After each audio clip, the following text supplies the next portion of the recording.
Deron Payne. Offensive player of the game, Tua Tagovailoa. Coach, we'll start with an opening statement from you.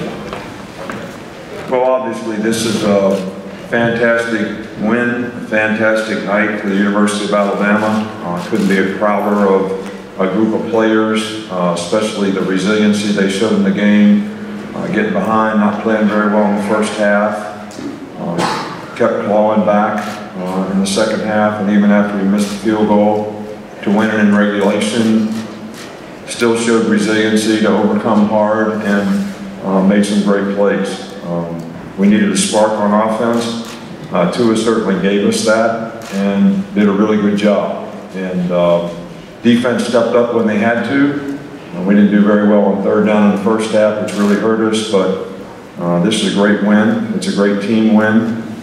Somebody tried to give me a game ball. I don't think you can give anybody a game ball. It has to be a team ball, and that's exactly what we'll do with it. You know, when we lost last year on the last play of the game, we said don't waste the failing. It's the lesson that we all wanted to learn, and I think the resiliency that this team has shown all year long certainly proves that they sort of learned something from that, and couldn't be prouder of a bunch of coaches and a bunch of players and the people in our organization who contribute to the success of the University of Alabama. As a reminder, we will take questions for Coach first. We'll start over here to our left. Next, Pat 40 from Yahoo Sports. Could you just go through the decision to change quarterbacks at halftime, and was there any reticence to do so? No, I felt like that, you know, we've had this in our mind that if we were struggling offensively, that we would give to an opportunity, even in the last game. And no disrespect to Jalen, but the real thought is, you know, we came into the game thinking that we were going to run the ball and be able to run quarterback runs, which we made a couple of explosive plays on, but just without the absence of a passing game and being able to make explosive plays and be able to convert on third down. I just didn't feel like we could run the ball well enough, and I thought Tua would give us a better chance and a spark, which he certainly did. And you know, I couldn't be prouder of him taking advantage of the opportunity. We have total confidence in him. We played him a lot in a lot of games this year, and he did very well, and he certainly did a great job tonight. Go back over here, right to our left, sort of in the middle. Lindsay Schnall, USA Today. Nick, after Tua threw that pick, he came over on the sideline, put his arm around you, and looked like he said, "Coach, it's okay, I'll get it back." I wonder if you could walk us through that, and then were you surprised at his moxie? Well, the issue is we missed a signal. In other words, everybody was running a running play, and he thought it was a passing play. So it causes a problem when all the receivers are blocking instead of running a pass route, and then it sort of quadruples the problem when a quarterback throws it to him anyway. But we learned from those things, right? And he was just reassuring me that he would learn from it. We're going to take our next question over here on the aisle. Hi, hey Coach, Mark Tracy from the New York Times. Two-parter very quickly. First, when it's like a game like this, first half not playing so well, the field goal missed at the end of regulation, it looks like it's hard. I mean, what does that feel like in the moment? Well, it is hard. We knew it would be a hard game. Georgia's got a great team. They did a great job. They had a good plan against our defense. Their quarterback did a really good job of, you know, checking some plays and hitting some passes, whether it was split safeties or middle of the field. So we were struggling a little bit in the first half defensively. But, you know, if you can't overcome hard, you're never going to have any great victories in your life. So that's what our players know. We try to teach them to play the next play and show resiliency and make the next play. So that's exactly what we did. We got them stopped to a field goal in overtime and took advantage of the opportunity, even though Tua probably couldn't have thrown that pass if I could have got a hold of him after he took the sack, but I couldn't get out there fast enough.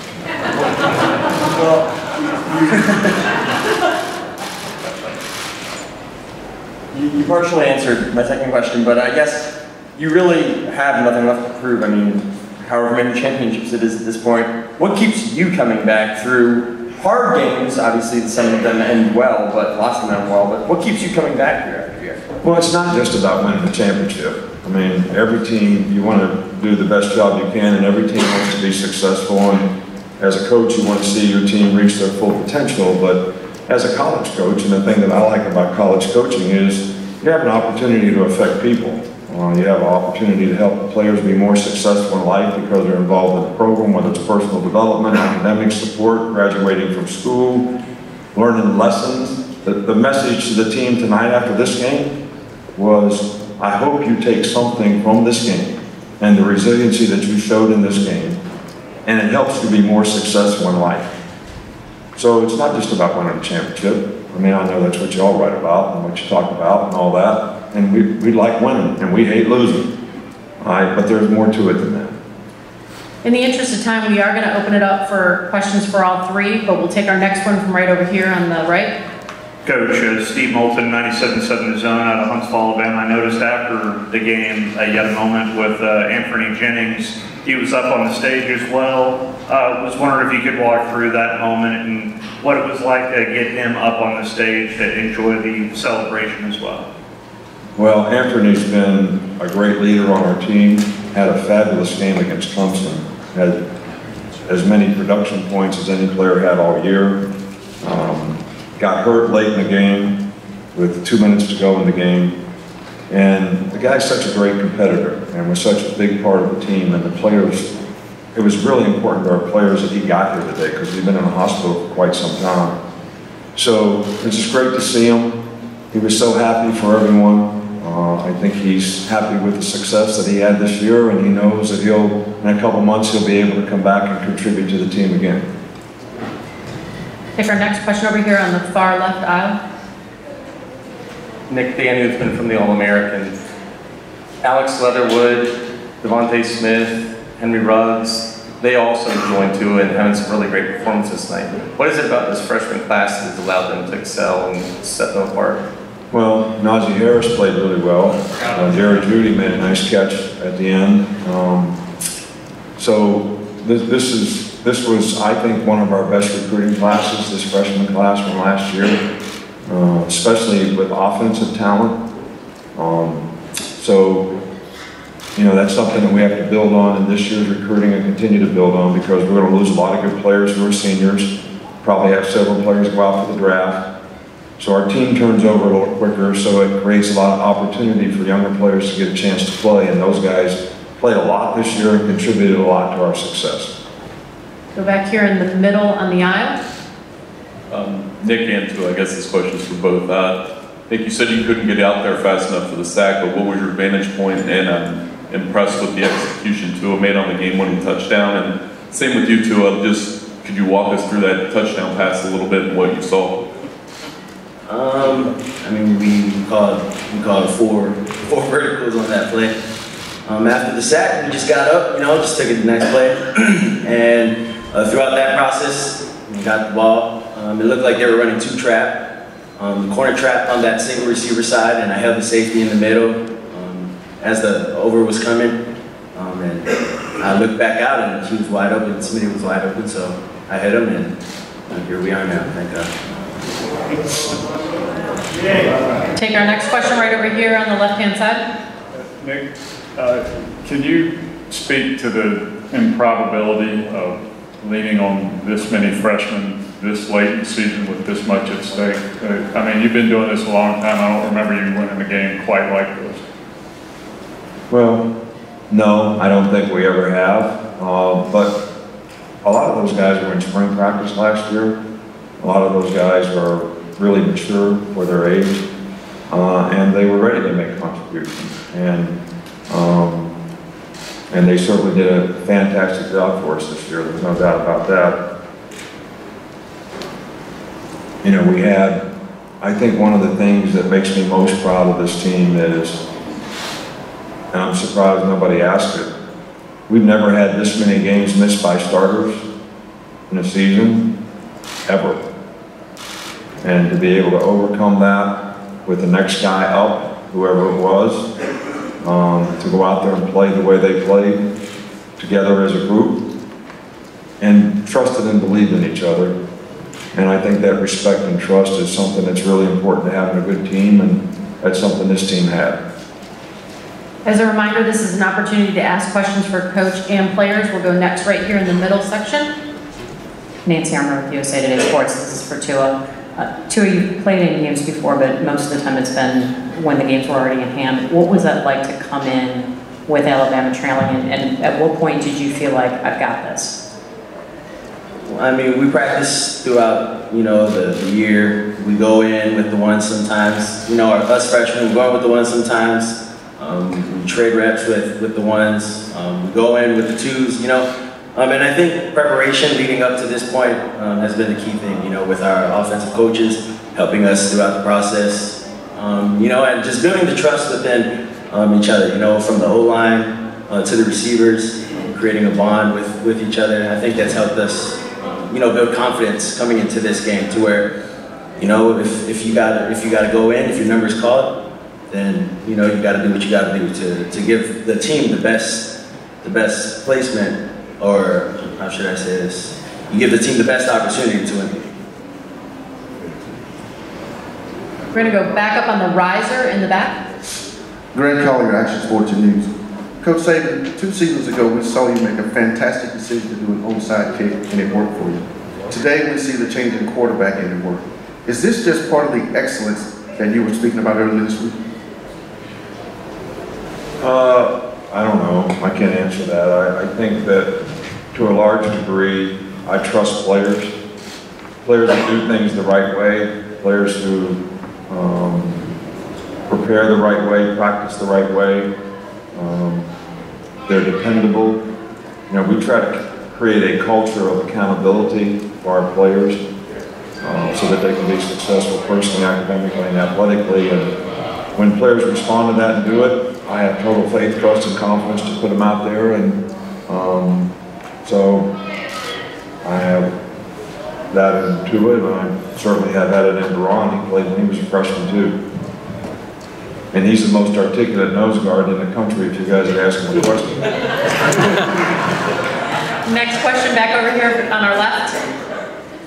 This question is for Tua again. Joe Goodman with AL.com.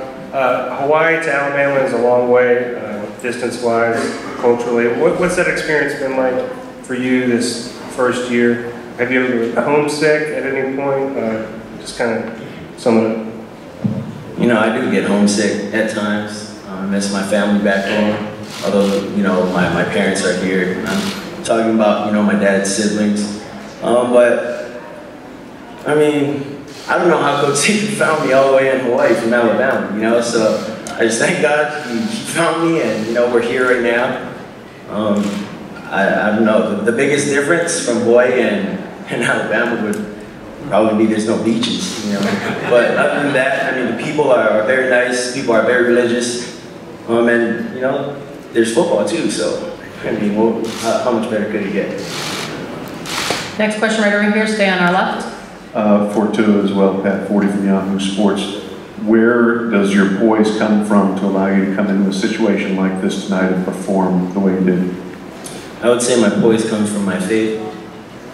Just being able to come on to the sideline every time after I go into a drive. I just pray for peace, I just pray asking God, let your will be done in me, and, the rest will follow it. That's the best way I could explain it. Before I go into a drive, I mean, I pray a little bit, say my prayers, and, we do it. And when we come off the field, say a little prayer, just to keep me calm, and we go from there. Right here in the middle. This one's for Tua too. Tua, a couple years ago, Marcus became the superstar of college football and really put Hawaii on the map in terms of skill players, and I know you were hailed as the next Marcus. Did you hear from him today? And then I see you up there with your Hawaii lei. What does it mean for your state and for Polynesian people? I think this is very big for our state. For us kids back home, making our state proud is the biggest thing, and to be able to do this on a national level and a big stage, it's just a great opportunity. It's just great. it's just great exposure for us as well, you know, our people. I mean, I just thank God that I'm here. Did you hear from Marcus at all? I heard nothing from Marcus before this. I don't want to check my phone right now. I just want to see my family and just enjoy this team, or just enjoy this win with my team. Go right over here in the aisle. WHEP Sports, Radio Baldwin, Foley, Alabama. This is for Duran and Tua. Duran, you had 2 MVP performances. Why do you think you played so well, 2 successive games? And for Tua, did you have a special relationship with Devontae? You had that pirouette movement against Vanderbilt, and now the winning touchdown to win the national championship. Well, I just think I just wanted to go out there and just give it my all and just leave it all on the field. And no matter what happened in the outcome of the game, I gave everything. And I think I did that both games, and it just my dreams came true. So.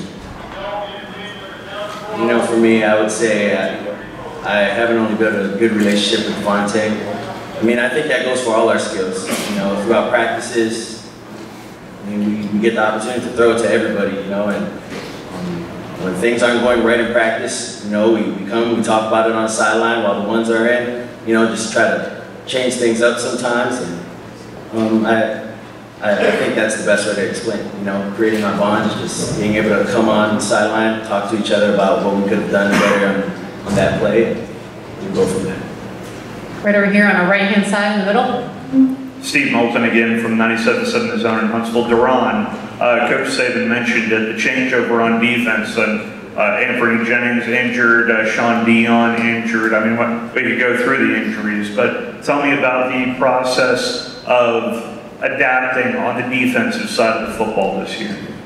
I think we just try to do a good job of everybody just knowing what to do. All the young guys buying in and focusing on the playbook, and when the name called, just not being nervous or anything, just being able to play ball and just execute the game plan. Go in the back on the riser. That was Gary McKillis from AP Radio. This is for Duran. What were you thinking at halftime, and maybe what did your coach have to say to get you guys going again? I definitely thought we weren't executing as a team. I think we went in and Coach Saban told us that, and told us we needed to tighten things up. And I guess the team heard Coach, and we came out and tried to play our best ball, and everybody gave it their all to the last minute. Back to left-hand side. This question is for Duran and Nick.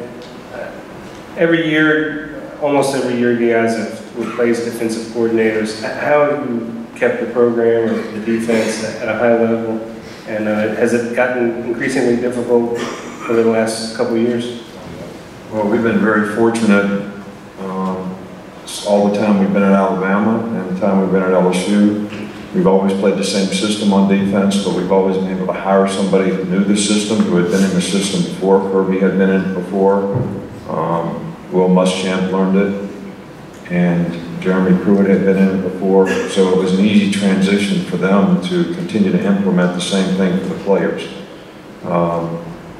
You know, we'll have to look at what we want to do to try to get the best coaches in there to help our players, develop our players, you know, with this next group. But we have some great coaches on our staff. Take our next question over here to the left, standing.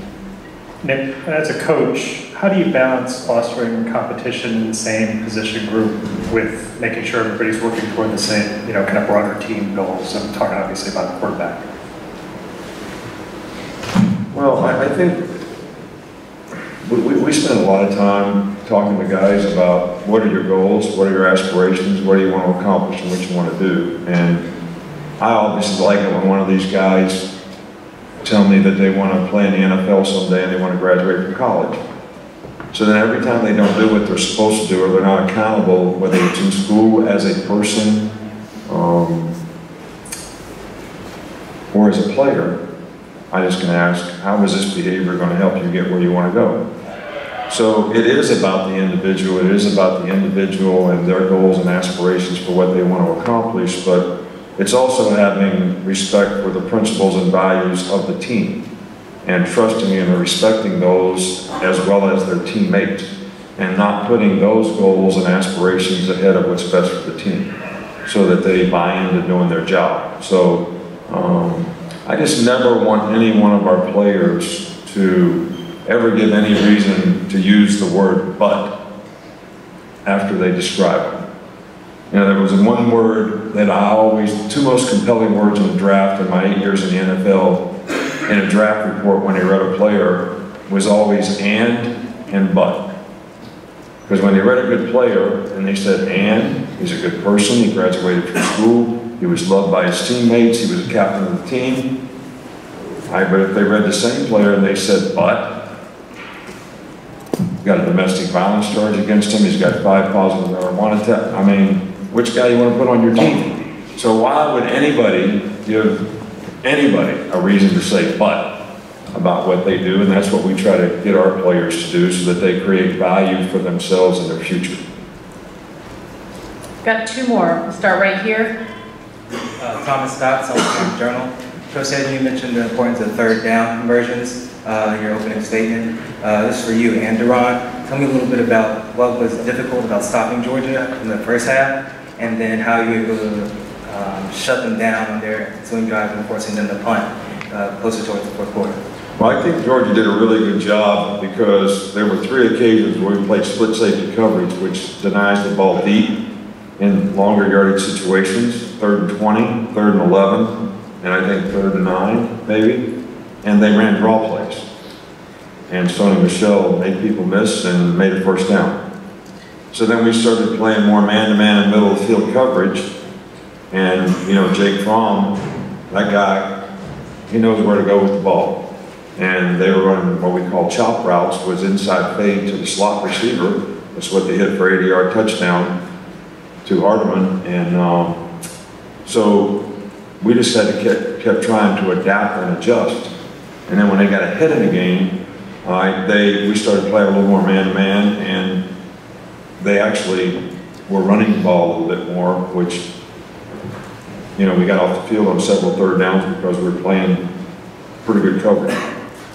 Well, my thing was just, like I said earlier, the way we executed. And Coach Saban and Coach Pruitt always talk about just farm your own land and do your job. And I think we were just out there trying to make plays instead of focusing on what we had to do as a defense to be successful. But I think we settled down and just got back to playing good Bama defense.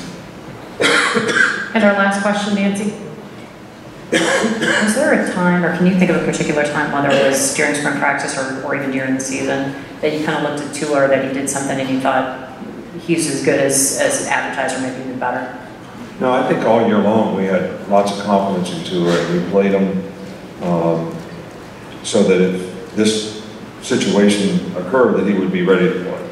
And I know that he was never in a situation where we were behind and had to come back in a game, but the game experience, the confidence, managing the team, he does a really good job in practice. Jalen was sick a couple days before the Clemson game, and you know, the players really respond well to him. He's a good leader. He's very well liked by his teammates, and he's got a very positive, upbeat attitude that affects other people around him in a very positive way. So I think all those things are really positive attributes for a quarterback, and I have total confidence in him. But I also think that I should say that we would not be here in this championship game if it wasn't for some of the very good plays that Jalen Hurts made throughout the course of the year. All right, we have 2 guys that we have really good confidence in, and they have really tremendous respect for each other, and they help each other. So that's something that's pretty unique on our team. Thank you very much, and congratulations. That concludes today's news conference.